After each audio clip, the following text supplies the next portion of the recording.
Hey, Mr. Five, let's get right to it. We got jail guards who are just mad because their friends murdered a person incarcerated and they didn't get away with it.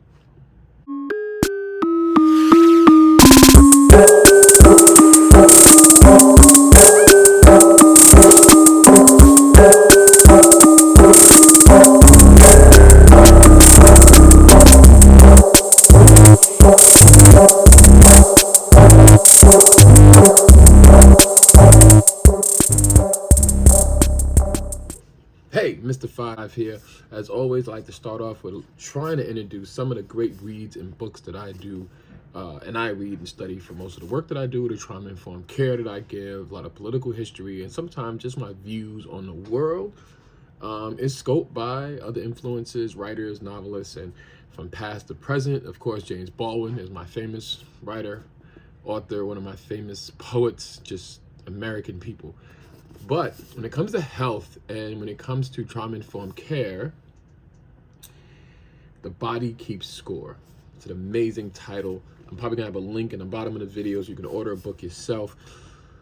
This is one of my premier topics when it comes to trauma-informed care, but also how post-incarcerated people are often impacted by systems that aren't recognizing them as trauma or damaging, like the comparison of people coming home and returning from prison and incarceration to post-traumatic stress disorder of a person coming home from war, and then the services of that person sort of serving their time and doing their duty versus a person serving their time and doing their duty with the same amount of damage, right?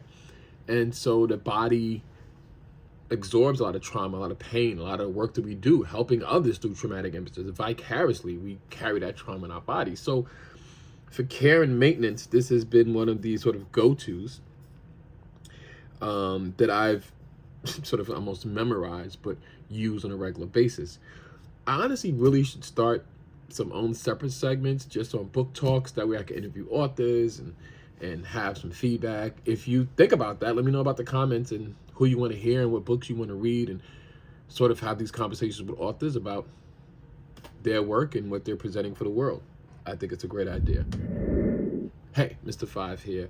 Recently, the Department of Corrections and Community Supervision and their staff, COBRA, went on strike. They basically said, we're going to just leave the facilities empty-handed, we're going to just leave people to their own demise, deny them medical treatment, and we're going to go on strike, basically because some of their guards got caught up for a murder charge, which they were dutifully, and rightfully guilty of. Like, literally, we watched it on live stream. My condolences go out to the family of Robert Brooks and his friends and people who were incarcerated him, who were impacted by his murderous death, his brutal beating that we had to witness live on TV.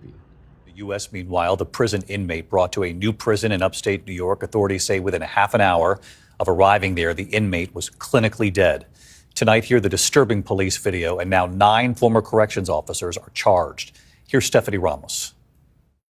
Tonight, multiple corrections officers seen in this disturbing body camera video beating Robert Brooks at a New York State prison, now charged in his death. Brooks had just been transferred to the Marcy Correctional Facility near Utica. About a half an hour later, he was clinically dead. 6 former officers charged with murder, all 6 plus 3 others charged with manslaughter. Last December, the officers seen choking, punching, and kicking the 43-year-old in the face, torso, and genitals.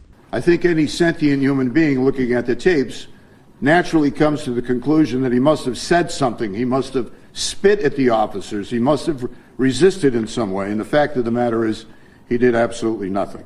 An autopsy finding Brooks died from homicide caused by asphyxia due to neck compression and multiple blunt force injuries. Tonight, Brooks' family calling the charges a step toward accountability. These men murdered my father. It was on video. These men need to be prosecuted and convicted of the crimes they made. All of the charged officers pled not guilty, and some have been released on bond. David. Stephanie Ramos with us here. Steph, thank you.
Robert Brooks represents so many people.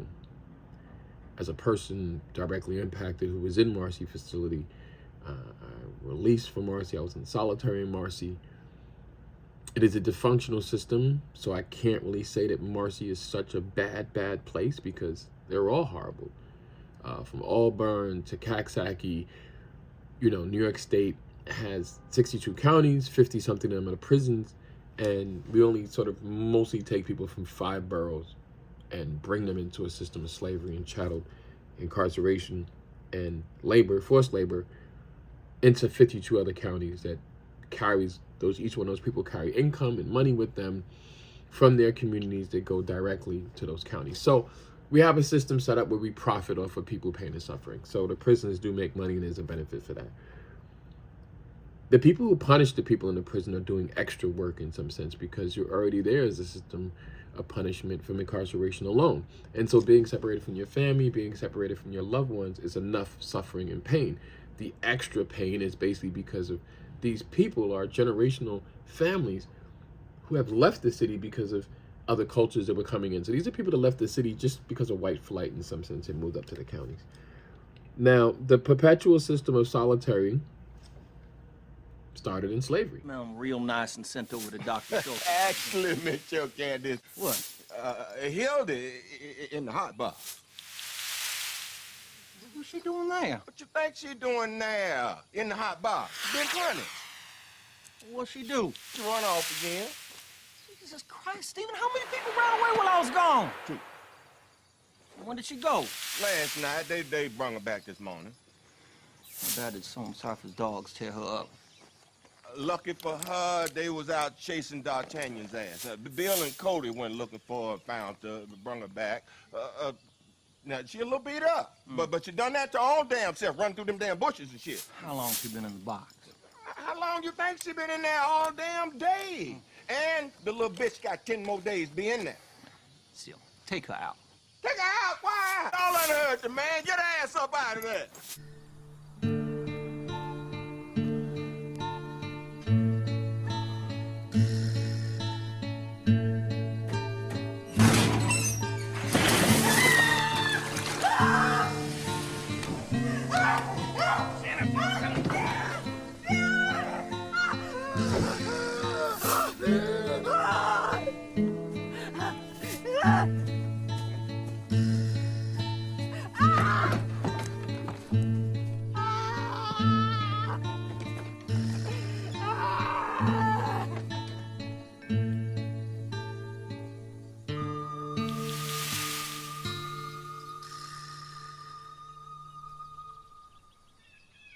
Is you coming with me, or is you gonna sleep in that little box over yonder?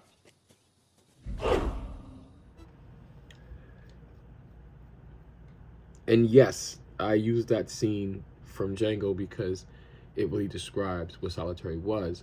It started off as a system that very simply needed something to go beyond torture and punishment, right? Because that's what prison is. Prison is torture and punishment. It's just like slavery. So during slavery times, they needed another system to like perpetually punish you.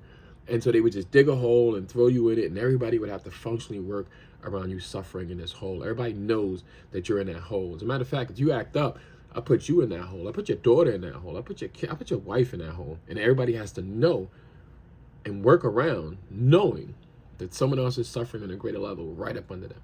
And so solitary has just sort of continued on as a punishment into this system. It's a system where you're locked into a cell 24 hours a day, 7 days a week, decades, years, just left there, right?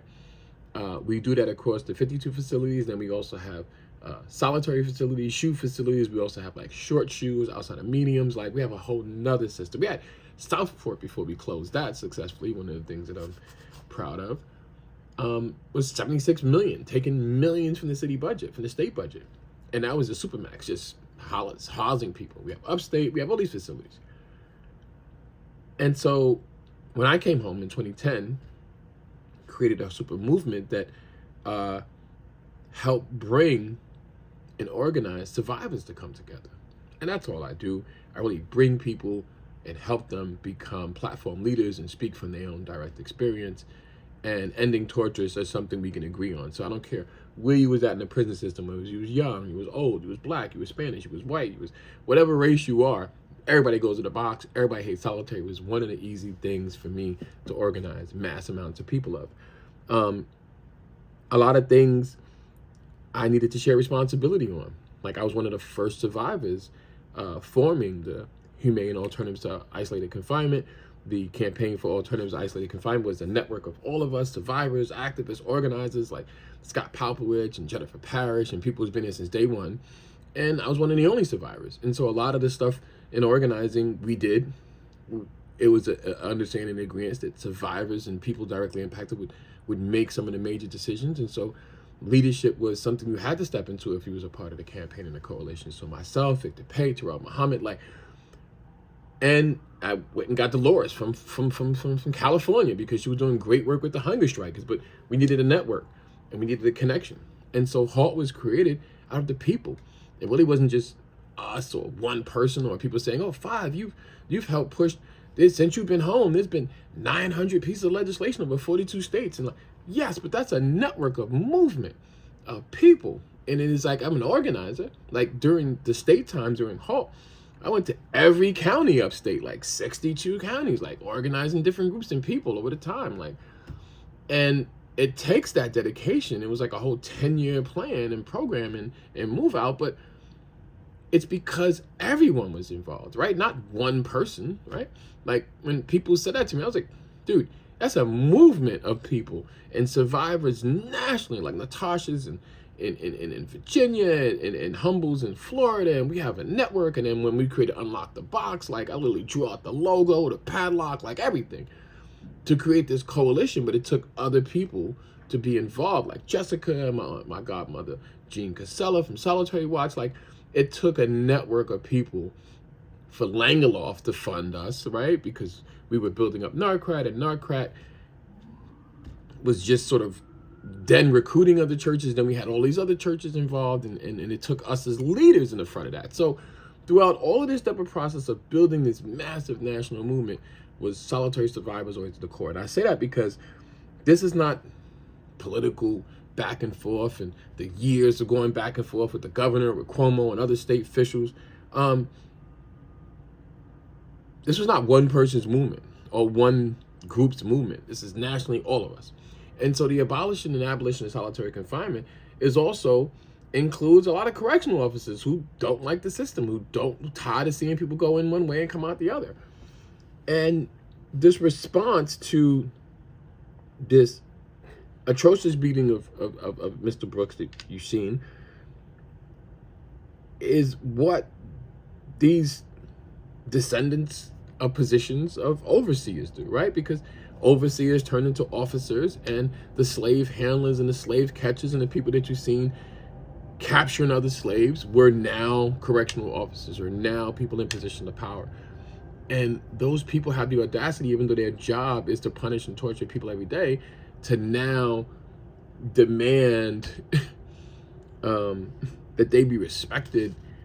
And they're really only kicking and screaming because somebody else was murdered and their friend was hurt in the process, because they're now being charged with murder dutifully and rightfully. The real problem is they don't like HALT because HALT it's forcing the New York State to be in compliance with human rights. It's stopping the perpetual punishment of human beings. It strips them of power to say, I can hurt you if you don't do these things for me within the jail, or I'm now in control. And this jail, it's harmful, right? Being across from your kids and being away from the family and the loved ones who care about you, but I can make it worse. I could put you in a box. I could take away all your property or little things that you sort of hold dear to.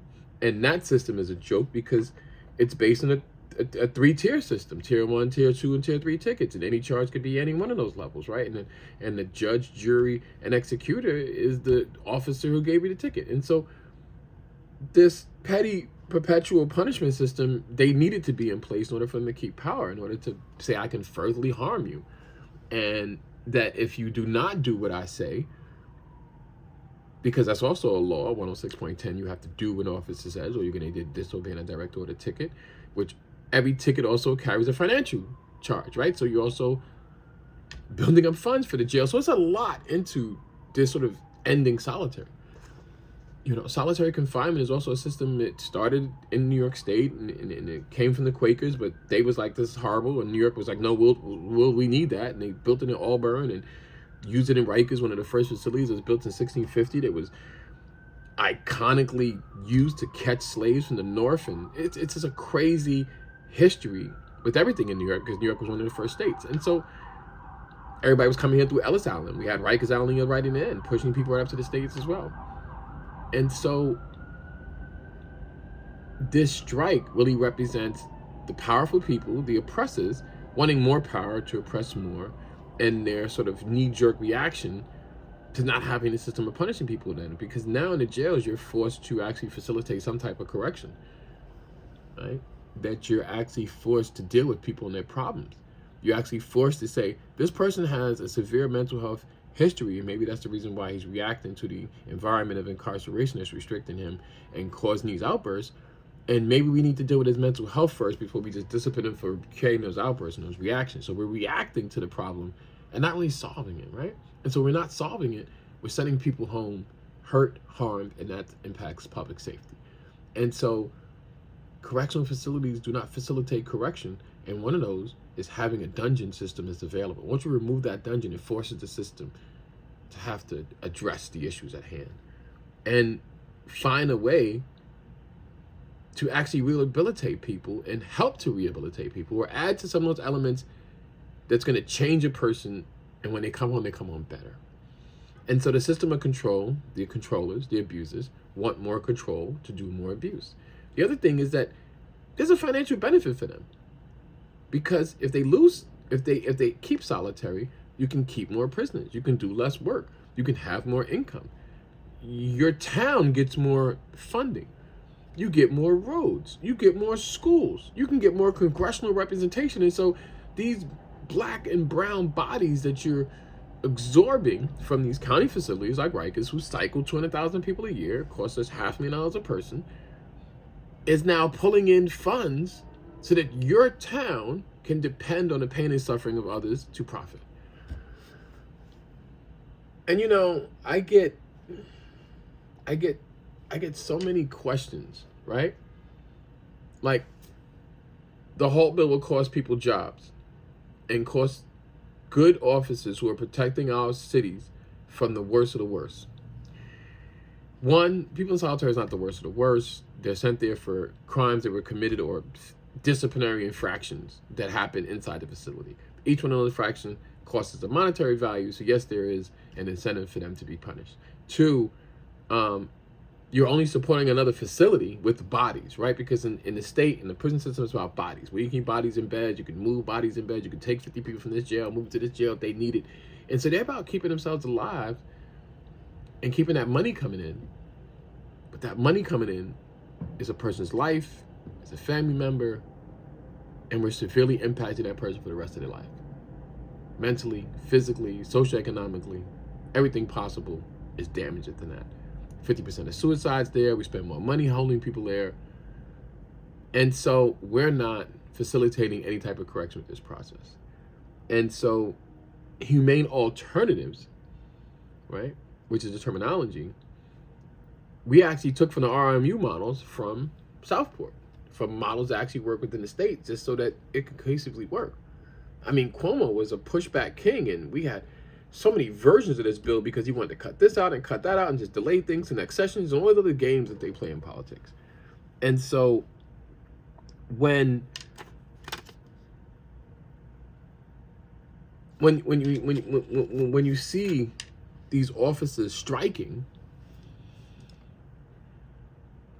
who's in the facilities? Who's running programs? Who's running visits? Who's making sure people's medical needs are being attended to? We've had deaths at Auburn. We've had deaths at other facilities. We've recently had deaths in medium facilities. So across different classifications, it doesn't matter. It's all being sort of an abandonment of duty. And we've seen this before at Rikers. But this is really and honestly just a response because of this horrific beating and abuse and their ability to dish it out. And they feel like justifiably right with doing that. They feel that these people deserve it. As you see, their supporters are saying things like, oh, these are the worst of the worst that they're protecting us from, but they actually don't even know the individual circumstances of each person incarcerated, so that's just a general assumption. But these officers really feel empowered, as slave catchers did, because slavery took you thinking of this person as a lesser being in order for you to justify the horrific and animalistic things you will do to abuse them. You know that this person might come from an impoverished community. This person might be a part of a race that was denied equal rights for so long, didn't really have equality, doesn't have the capital finances that your family had. His family wasn't homeowners like yours because of racial. So you know all this exists.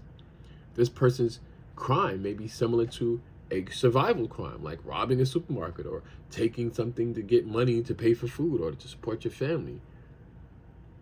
You know CIA and the government drops drugs in the community, in the black community. We know all of this, from Rick Ross to other people who are famously involved in the criminal justice system, to Frank Lucas, and all of these sort of influences and movements that were supported negatively by the government. We know that these intentionally impacted black people. We know the government and presidents have made policies to hold people back for centuries, for hundreds and hundreds of years.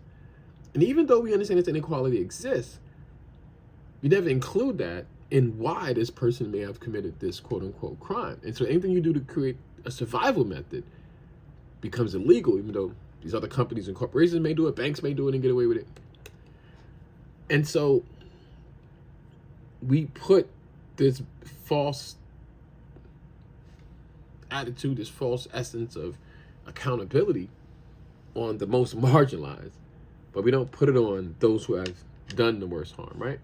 And so when we don't consider that within sentencing, within crimes, and we look at that why a person is, you're just charging this person with this false ideology that everybody's equal, everybody has the same opportunity, and that person had a chance to do the right thing, and he just didn't do it, just didn't want to. Or he's from an inferior race, and it's all they know how to do, and they just born into a web or a network of criminality, and like, no. We have a system that's just vengeance. It's not justice. Solitary is about vengeance. It's about how the system can really harm you for life. You might kill yourself, so what? We're not gonna know, you'll be in there by yourself. And so we have perpetual punishment in this country. You know, this is why, personally, I'm against the death penalty. Because the death penalty puts a level of death at the end of law enforcement. See, once you say that there's no death penalty and that you sort of raise that level where nobody could be killed, then all law enforcement, all forms of control and community supervision and public safety are based on preserving life, not ending it. But of course, when to do that, you have to create public health, which means legalizing all drugs, creating a free public health care system which supports people, and then taking the people that you would think of criminals and looking at them as a health risk. And then that just empties out 80% of the prison system, and then you have a whole new sort of humanitarian system of supporting life. But in the interim, that you now need to make money off of the pain and suffering, prisons represent that one step away from slavery that really hasn't moved too far. And solitary is one of those punishments that came along with it that hasn't changed. Rikers was established in 1650, and we've been using solitary isolation since then as like a law, a rule of law. So, these correction officers.